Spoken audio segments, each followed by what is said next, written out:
Baik, selamat pagi anak-anak. Selamat pagi, Pak. Apa kabar? Baik.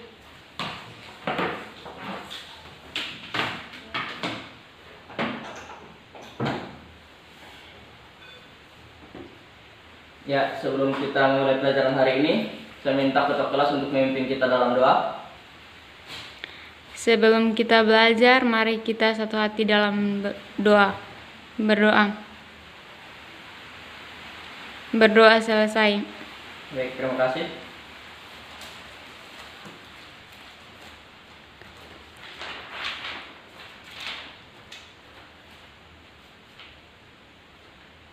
Ada yang tidak hadir ya? Iya, Pak.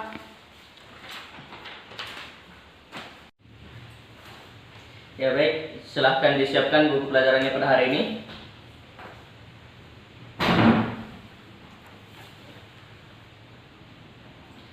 Pada hari ini kita akan belajar tentang K3.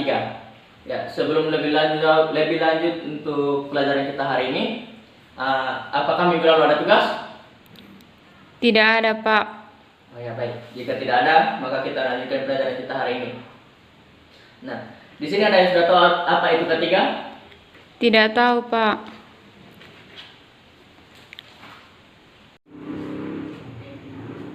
Ya baik, jadi kepanjangan dari K3 itu adalah kesehatan dan keselamatan kerja. Nah, untuk pengertian K3 sendiri itu ada 4, yaitu secara umum, pengertian K3 secara keilmuan, pengertian K3 secara filosofis, dan pengertian K3 menurut para ahli. Nah, yang pertama itu pengertian K3 secara umum. Nah, K3 adalah bidang yang berhubungan dengan kesehatan, keselamatan, dan kesejahteraan manusia yang bekerja pada sebuah institusi atau yang bekerja di lokasi proyek. Nah, jadi K3 secara umum ini mengatakan bahwa K3 itu merupakan bidang yang berhubungan dengan kesehatan dan keselamatan kerja yang pada sebuah institusi atau yang di lokasi proyek. Nah, contohnya ini kerja di bengkel begitu. Nah, yang kedua itu K3 secara keilmuan. Nah, K3 adalah sebuah ilmu pengetahuan dan penerapannya dalam upaya mencegah terjadinya kecelakaan pada saat kerja. Nah, jadi jika pada pengertian secara umum tadi mengatakan bahwa bidang yang berhubungan dengan kesehatan, keselamatan, dan kesejahteraan manusia. Nah, di secara keilmuan ini, dia mengatakan bahwa pengetahuan dan penerapannya untuk mencegah terjadinya kecelakaan. Nah, jadi K3 ini digunakan jika diartikan secara keilmuan untuk mencegah terjadinya kecelakaan pada lokasi kerja, lokasi proyek, atau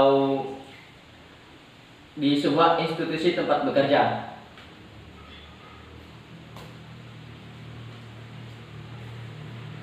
Yang ketiga, pengertian K3 secara filosofis. Nah, secara filosofis, K3 dapat juga diartikan sebagai suatu pemikiran atau upaya untuk menjamin kebutuhan dan kemampuan jasmani maupun rohani untuk menuju masyarakat yang adil dan makmur.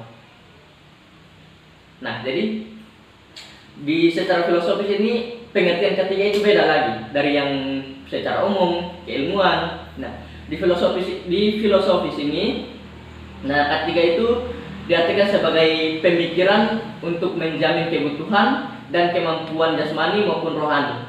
Nah, untuk menuju masyarakat yang adil dan makmur. Pengertian K3 menurut para ahli. Yang pertama itu di pengertian menurut WHO. Nah, WHO sendiri mengatakan bahwa K3 adalah suatu upaya yang bertujuan untuk meningkatkan dan memelihara derajat fisik, mental, dan sosial setinggi-tingginya untuk pekerja di semua jenis pekerjaan.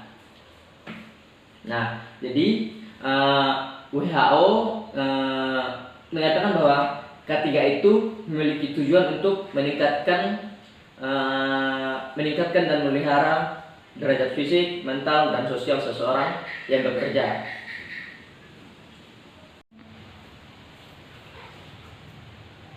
Yang kedua itu pengertian menurut Ardana. Nah,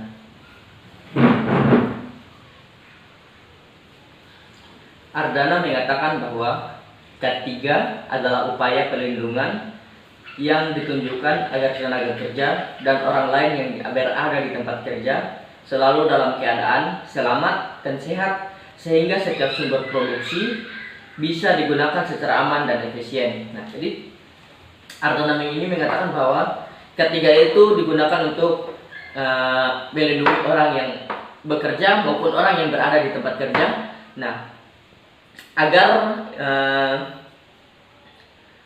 orang yang berada di lingkungan tersebut tetap selamat dan sehat, sehingga jika orang yang bekerja di dalam tempat tersebut tetap sehat dan selamat, dan orang-orang yang di situ juga tetap sehat dan selamat, setiap sumber dan produksi bisa digunakan secara aman dan efisien. Dan kemudian menurut Widodo mengatakan bahwa ketiga adalah bidang yang berhubungan dengan kesehatan, keselamatan, dan kesejahteraan manusia yang bekerja di sebuah institusi maupun lokasi proyek. Nah, jadi Widodo ini mengatakan bahwa bidang yang berhubungan dengan kesehatan, keselamatan, dan kesejahteraan manusia berada di lokasi institusi maupun lokasi proyek. Nah, jadi pendapat Widodo ini kurang lebih sama dengan pengertian ketiga secara umum yang tadi pertama kita sampaikan. Nah, jadi selanjutnya itu menurut Handiningrum.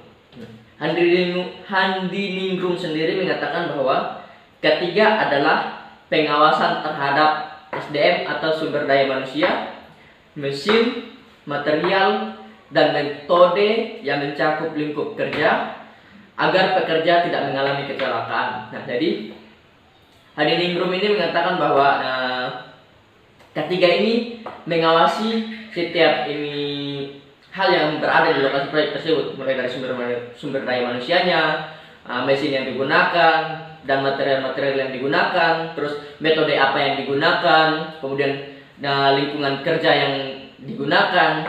Nah, agar tidak terjadinya kecelakaan. Yang terakhir menurut Filippo. Nah, Filippo mengatakan bahwa ketiga adalah pendekatan spesifik penentuan kebijakan pemerintah atas praktek perusahaan di tempat kerja dan pelaksanaannya melalui surat panggilan, denda, dan santai lainnya.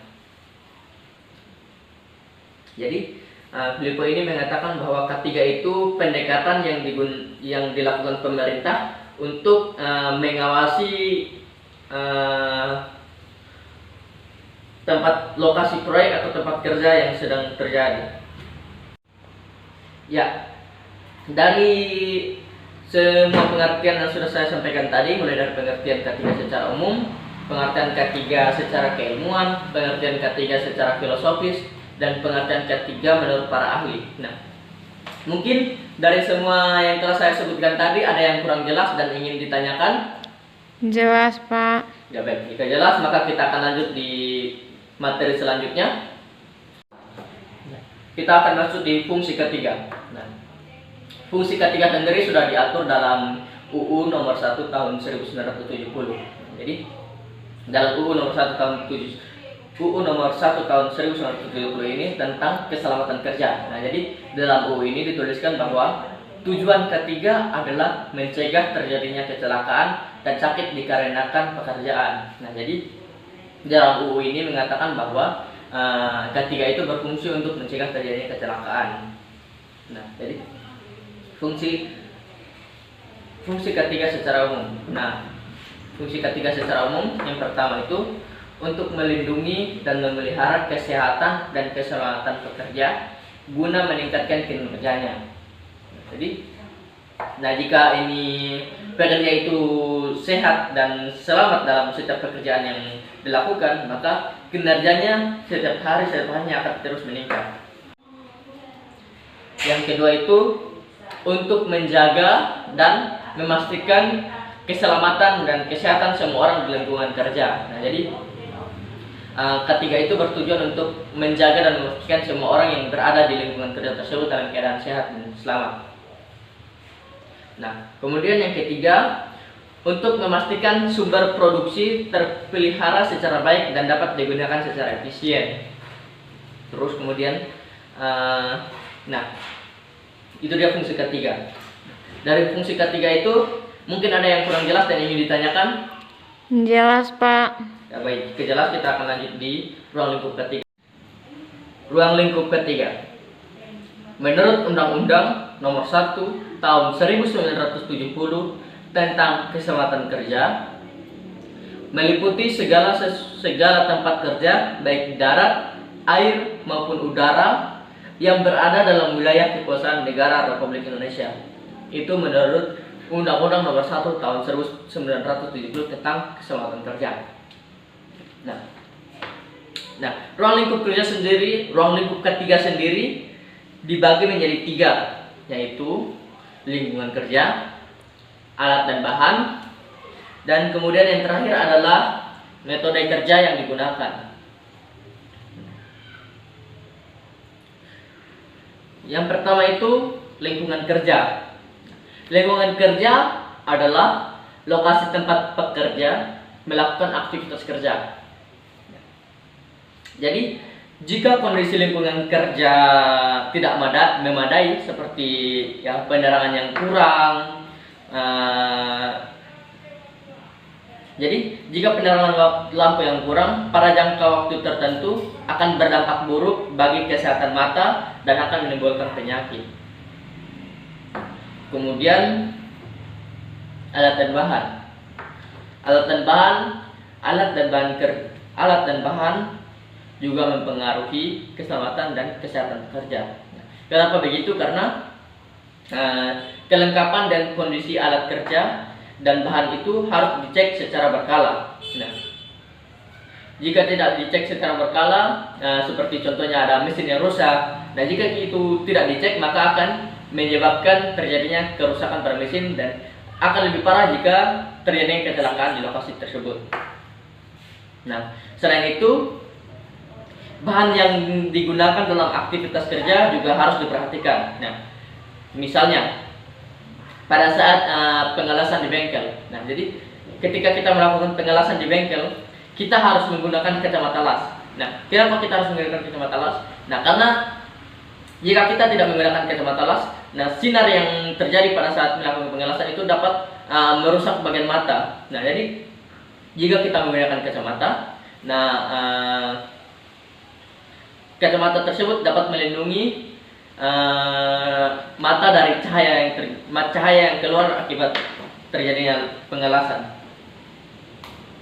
Dan kemudian metode kerja. Metode kerja atau prosedur kerja merupakan standar cara kerja yang harus dilakukan pekerja.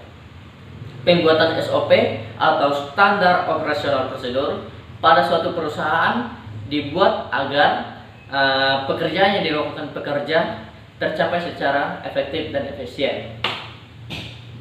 Baik, dari ruang lingkup ketiga mungkin ada yang ingin ditanyakan. Jika tidak ada, kita akan lanjut di materi selanjutnya. Tidak ada. Nah, baik, jika tidak ada maka kita akan lanjut di penyebab kecelakaan kerja. Kecelakaan kerja merupakan kejadian tidak terduga yang tidak dikehendaki, yang bisa mengakibatkan sakit, luka, serta kerugian terhadap lingkungan dan manusia.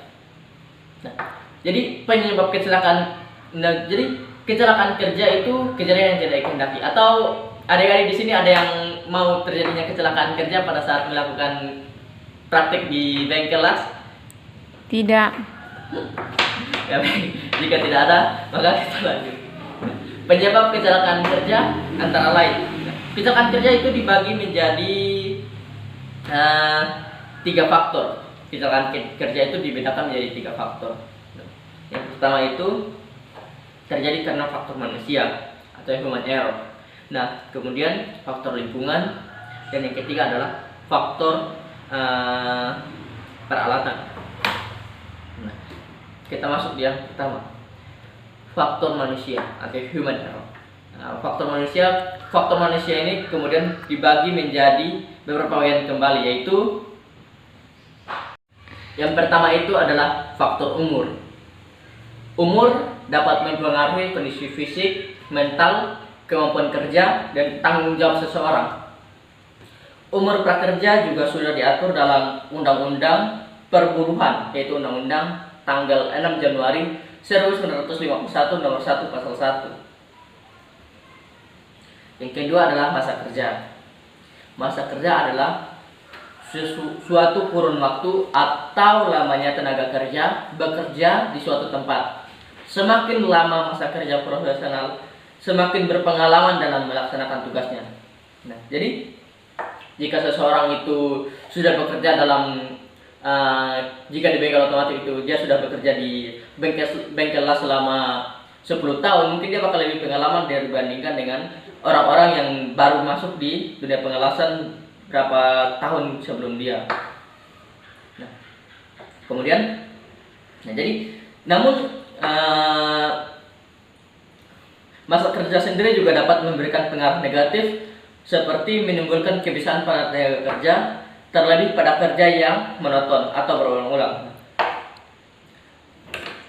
Kemudian yang ketiga adalah penggunaan alat pelindung diri atau APD, yaitu penggunaan seperangkat alat yang digunakan tenaga kerja untuk melindungi sebagian atau seluruh tubuhnya dari adanya potensi bahaya atau kecelakaan kerja. Nah, jadi APD ini digunakan untuk melindungi tubuh. Nah, tetapi jika terjadinya kecelakaan kerja, dia tidak dapat melindungi seluruh tubuh kita, tapi dia dapat mengurangi tingkat keparahan yang akan terjadi di tubuh kita. Nah, kemudian yang ketiga adalah tingkat pendidikan. Proses seseorang mengembangkan kemampuan, sikap, dan bentuk tingkah lakunya dalam masyarakat tempat ia hidup. Jadi, semakin tinggi tingkat pendidikan seseorang, maka mereka akan cenderung untuk menghindari potensinya bahaya yang dapat menyebabkan terjadinya kecelakaan kerja. Kemudian, yang kelima, perilaku. Perilaku merupakan salah satu faktor individual yang mempengaruhi tingkat kecelakaan. Jadi, kenapa begitu? Karena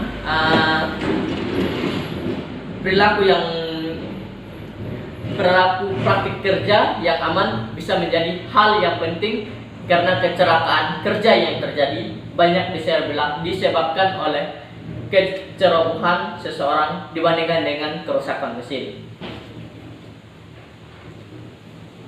Yang ke-6 adalah pelatihan keselamatan dan kesehatan kerja. Nah, pelatihan adalah bagian pendidikan yang menyangkut proses belajar untuk memperoleh dan meningkatkan keterampilan di luar sistem pendidikan yang berlaku dalam waktu yang relatif singkat dan dengan metode yang lebih mengutamakan praktik daripada teori. Nah, jadi kecelakaan kerja biasanya terjadi akibat kelalaian tenaga kerja atau kelalaian dari perusahaan tersebut. Yang selanjutnya adalah faktor lingkungan. Yang pertama adalah faktor lingkungan adalah kebisingan. Kebisingan pada tenaga kerja dapat mengurangi kenyamanan dalam bekerja, mengganggu komunikasi atau percakapan antar pekerja, mengurangi konsentrasi, menurunkan daya dengar, dan tuli akibat kebisingan. Yang kedua adalah suhu udara. Nah, suhu udara juga mempengaruhi terjadinya kecelakaan kerja. Nah, karena suhu udara yang dingin akan mengurangi efisiensi dengan keluhan kaku dan kurangnya koordinasi otot. Kemudian jika suhu terlalu panas berakibat menurunkan prestasi kerja pekerja. Nah, mengurangi kelincahan, mengganggu koordinasi saraf, perasa, dan motorik. Nah, jadi suhu yang paling pas untuk bekerja itu adalah 24 derajat Celcius sampai dengan 27 derajat Celcius. Yang ketiga, penerangan. Penerangan yang baik memungkinkan tenaga kerja melihat objek yang dikerjakan secara jelas, cepat, dan tanpa upaya-upaya yang tidak diperlukan. Nah, jadi pencahayaan yang kurang atau terlalu terang akan melelahkan mata. Nah, kelelahan mata tersebut akan menimbulkan rasa kantuk. Dan jika terjadi rasa kantuk jika melakukan pekerjaan akan berbahaya bagi karyawan. Nah, terkhususnya bagi karyawan-karyawan yang mengoperasikan mesin-mesin. Yang keempat, lantai licin. Nah, jadi lantai yang licin akibat tumpahan air, minyak atau oli berpotensi besar terhadap terjadinya kecelakaan seperti terjadi terpeleset. Jadi lantai dalam tempat kerja harus terbuat dari bahan yang keras, tahan dari air, dan bahan kimia yang dapat merusak lantai. Yang ketiga, faktor peralatan. Di faktor peralatan ini, yang paling pertama itu adalah kondisi mesin. Nah, dengan mesin dan alat mekanik, produksi dan produktivitas dapat ditingkatkan. Nah, jadi apabila keran mesin rusak atau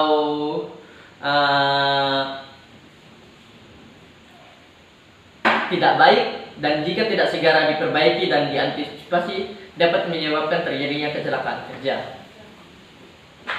Yang kedua adalah letak mesin. Nah, jadi letak mesin juga dapat mempengaruhi kecelakaan kerja. Nah, jadi letak mesin semakin jauh letak mesin dengan pekerja, maka potensi bahaya yang menyebabkan kecelakaan akan lebih kecil. Nah, sehingga dapat mengurangi jumlah kecelakaan yang mungkin terjadi. Baik. Dari faktor ini penyebab kecelakaan, dari ketiga faktor yang sudah disebutkan, mulai dari human error, faktor ini lingkungan, dan faktor ini peralatan. Mungkin ada yang kurang jelas dan ingin ditanyakan? Jelas, Pak. Jika jelas, maka kita akan lanjut di penerapan ketiga di bengkel otomotif. Penerapan ketiga di bengkel otomotif.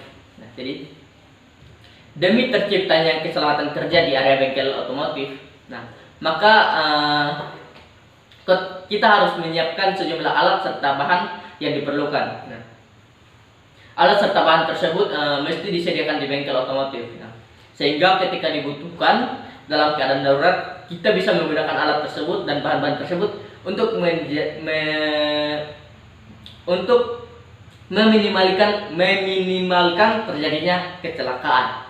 Nah, jadi alat bahan tersebut yang pertama adalah tabung pemadam kebakaran. Nah, jadi yang pertama ini adalah peralatan pemadam kebakaran standar yang bisa digunakan untuk memadamkan api yang mungkin saja tercipta di bengkel. Nah, jadi ketika kita ada alat ini, ketika ada terjadinya percikan api atau muncul api di bengkel, kita dapat memadamkan api tersebut dengan alat ini.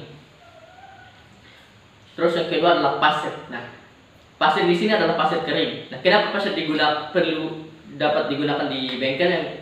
Karena pasir ini kita gunakan untuk menutup lantai yang terendam air ataupun minyak di sini adalah minyak pelumas yang tumpah di lantai. Nah, jadi jika kita tidak menumpahkan pasir di area tersebut, maka lantai tersebut akan licin. Nah, jadi gunanya pasir adalah untuk menutupi air tersebut dan minyak tersebut agar lantai tidak licin. Nah, yang ketiga adalah kain majun atau kain lap.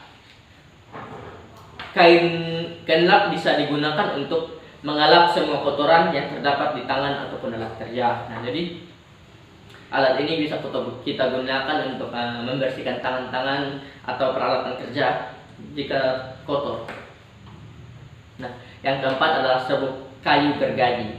Serbuk kayu gergaji ini sama seperti pasir kering tadi, jadi digunakan untuk menutup minyak dan air yang tergenang di area bengkel. Nah, hanya perbedaan antara pasir dan serbuk kayu gergaji adalah jika pasir itu kita akan susah untuk membersihkannya. Nah, tapi jika kita menggunakan serbuk kayu gergaji, itu akan lebih mudah untuk dibersihkan. Baik, berhubung waktu kita sudah habis pada mata pelajaran hari ini, mungkin dari apa yang saya sampaikan tadi ada yang kurang jelas dan ingin ditanyakan? Jelas, Pak. Baik, jika jelas, maka saya minta satu orang untuk menyimpulkan materi pelajaran kita pada hari ini. Kenapa diam semua ini? Tidak ada yang bisa menyimpulkan? Baik, jika tidak, maka Bapak akan menyimpulkan.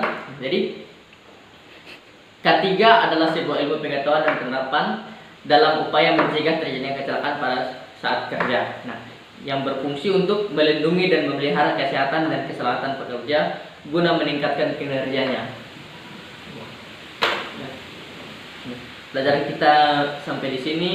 Nah, sebelum saya akhiri, saya ada satu pesan untuk kalian semua. Masa depan adalah milik mereka yang menyiapkannya hari ini. Jadi, saya berharap anak-anak di sini dapat belajar dengan baik untuk menyiapkan masa depan yang cerah.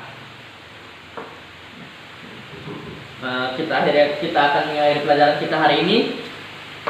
Saya minta ketua kelas untuk memimpin kita dalam doa sebelum kita mulai pelajaran. Sebelum kita mengakhiri pelajaran pada hari ini, mari kita sama-sama menghadap Tuhan dalam doa. Mari kita berdoa. Berdoa selesai. Baik, terima kasih. Selamat pagi semuanya. Pagi, Pak.